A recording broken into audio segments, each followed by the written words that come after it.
दीपावली में लक्ष्मी पूजन का सबसे अधिक महत्व है। इस दिन हर घर, परिवार, कार्यालय में लक्ष्मी जी का पूजन किया जाता है। दीपावली के दिन जहां गृहस्थ और वाणिज्यिक वर्ग के लोग धन की देवी लक्ष्मी से समृद्धि और वित्त कोष की कामना करते हैं, वहीं साधु संत और तांत्रिक कुछ विशेष सिद्धियां अर्जित करने के लिए रात्रि में तांत्रिक कर्म करते हैं।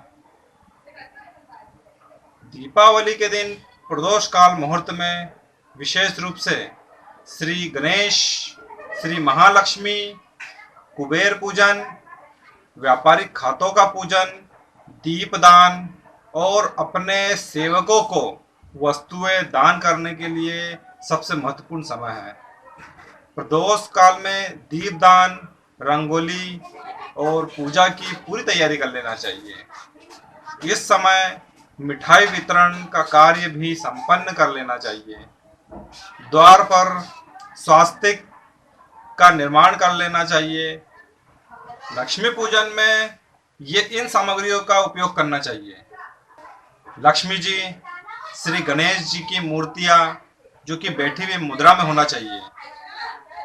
केसर, रोली, चावल, पान, सुपारी, फल, फूल, दूध, खीर, बताशे, सिंदूर, शहद, सिक्के, सूखे मेवे, मिठाई, दही, गंगाजल, धूप, अगरबत्ती और 11 दीपक, रुई तथा तला हुआ नारियल और कलश चाहिए। पूजा की तैयारी, इसमें चौकी पर लक्ष्मी और गणेश जी की मूर्तियां इस प्रकार रखें कि उनका मुख पूर्व या पश्चिम की ओर रखे। लक्ष्मी जी, गणेश जी की दाहिनी ओर रहना चाहिए। पूजन करता मूर्तियों के सामने की तरफ बैठना चाहिए। कलश को लक्ष्मी जी के पास चावलों के ऊपर रखना चाहिए। नारियल को लाल वस्त्र में इस प्रकार लपेटना चाहिए कि नारियल का अग्रभाग दिखाई दे। इसे कलश के ऊपर रखें। यह कलश वरुण का प्रतीक होता है। लक्ष्मी जी की ओर श्री कृष्ण का चिन्ह बनाना चाहिए और गणेश जी की ओर त्रिशूल बनाना चाहिए। चावल का ढेर लगाना चाहिए। सबसे नीचे चावल की 9 ढेरियां बनाएं। छोटी चौकी के सामने 3 थाली और जल भर करके कलश रखना चाहिए। इन 3 थालियों में इस प्रकार की सामग्रियां होनी चाहिए।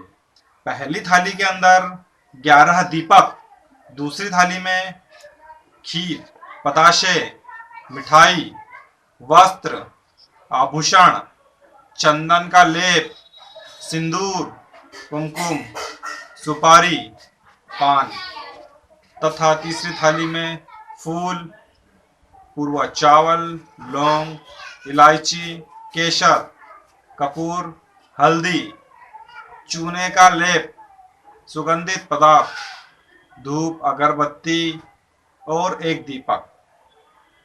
इन थालियों के सामने पूजा करने वाला बैठना चाहिए। परिवार के सदस्य उसके बाईं ओर बैठना चाहिए। बाकी परिवार के सारे सदस्यों के पीछे बैठना चाहिए। लक्ष्मी पूजन की विधि, इसमें हाथ में अक्षत, पुष्प, जल लेना चाहिए। कुछ द्रव्य भी लेना चाहिए। द्रव्य का अर्थ पूजा सामग्री चढ़ाइए। हाथ में अक्षत और पुष्प ले लीजिए और नवग्रह स्तोत्र बोलिए। अंत में महालक्ष्मी जी की आरती के साथ पूजा का समापन कर दीजिए। जय श्री महालक्ष्मी।